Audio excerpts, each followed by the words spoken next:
প্রিয় দর্শক, 12 সিটি কর্পোরেশনের নতুন দায়িত্ব যারা পেয়েছেন, দেশের 12টি সিটি কর্পোরেশনের প্রশাসক নিয়োগ দিয়েছে সরকার। সোমবার স্থানীয় সরকার, পল্লী উন্নয়ন ও সমবায় মন্ত্রণালয় স্থানীয় সরকার বিভাগে জারি করা এক প্রজ্ঞাপন সূত্রে এই তথ্য জানা গেছে। স্থানীয় সরকার সিটি কর্পোরেশন সংশোধন অধ্যাদেশ 2024 এর দ্বারা 25 ক এর উপধারা 1 প্রয়োগ করে পরবর্তী আদেশ না দেওয়া পর্যন্ত নিম্ন বর্ণিত কর্মকর্তাদের তাদের নামের পাশে বর্ণিত সিটি কর্পোরেশন প্রশাসক হিসাবে নিয়োগ প্রদান করা হলো। নিয়োগকৃত প্রশাসকগণ স্থানীয় সরকার সিটি কর্পোরেশন সংশোধন অধ্যাদেশ 2024 এর দ্বারা 25 ক এর উপধারা 3 অনুযায়ী সংশ্লিষ্ট সিটি কর্পোরেশনের মেয়রের ক্ষমতা প্রয়োগ ও দায়িত্ব পালন করবেন। নিজ দায়িত্বের অতিরিক্ত হিসাবে তিনি এই দায়িত্ব পালন করবেন এবং বিধি মোতাবেক দায়িত্ব ভাতা প্রাপ্য হবেন। এছাড়া অন্য কোনো আর্থিক বা অন্যান্য সুযোগ সুবিধা প্রাপ্য হবেন না।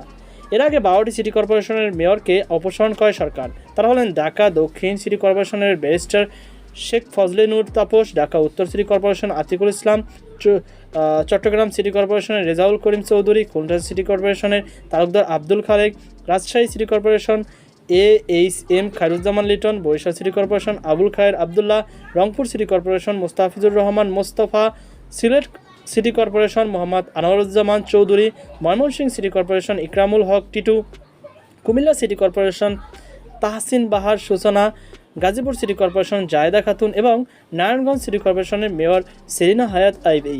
অপসারণ প্রজ্ঞাপন বলা হয় স্থানীয় সরকার সিটি কর্পোরেশনের অধ্যাদেশ 2024 এর দ্বারা 13 ক প্রয়োগ করে বাংলাদেশ এসব সিটি কর্পোরেশনের মেয়র স্ব-পদে থেকে অপসারণ করা হলো।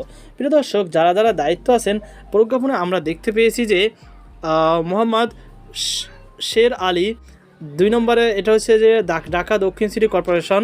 2 নম্বরে হচ্ছে মোহাম্মদ মাহবুবুল হাসান, ঢাকা উত্তর সিটি কর্পোরেশন। তারপর হচ্ছে বিভাগীয় কমিশনার চট্টগ্রাম সিটি কর্পোরেশন, বিভাগীয় কমিশনার খুলনা সিটি কর্পোরেশন, তারপর বিভাগীয় কমিশনার রাজশাহী বিভাগ রাজশাহী সিটি কর্পোরেশনের, বিভাগীয় কমিশনার সিলেট বিভাগ সিটি কর্পোরেশন, বিভাগীয় কমিশনার বরিশাল সিটি কর্পোরেশন। তারপর 8 নম্বরে হচ্ছে জনাব HM কামরুজ্জামান, অতিরিক্ত সচিব স্থানীয় সরকার বিভাগ নারায়ণগঞ্জের সিটি কর্পোরেশন। তারপর মহাপরিচালক অতিরিক্ত সচিব বাংলাদেশ পল্লী উন্নয়ন academy board Comilla city corporation. তারপর বিভাগীয় কমিশনার রংপুর সিটি কর্পোরেশন, তার বিভাগীয় কমিশনার ঢাকা বিভাগ গাজীপুর সিটি কর্পোরেশন, তার বিভাগীয় কমিশনার ময়মনসিংহ বিভাগ ময়মনসিংহ সিটি কর্পোরেশন। অর্থাৎ এই যে বিভাগীয় কমিশনার যে বিভাগে রয়েছে, সেই বিভাগের যিনি কমিশনার রয়েছে, তিনি উক্ত সিটির দায়িত্ব পালন করবে। আশা করি আপনারা টোটাল সিস্টেমটি বুঝতে পেরেছেন। তো এই ছিল আমাদের সর্বশেষ আপডেট তথ্য। ভিডিও সংক্রান্ত আপনার কোনো মতামত থেকে থাকলে অবশ্যই কমেন্টে জানাবেন। আজকে পর্যন্ত আল্লাহ হাফেজ।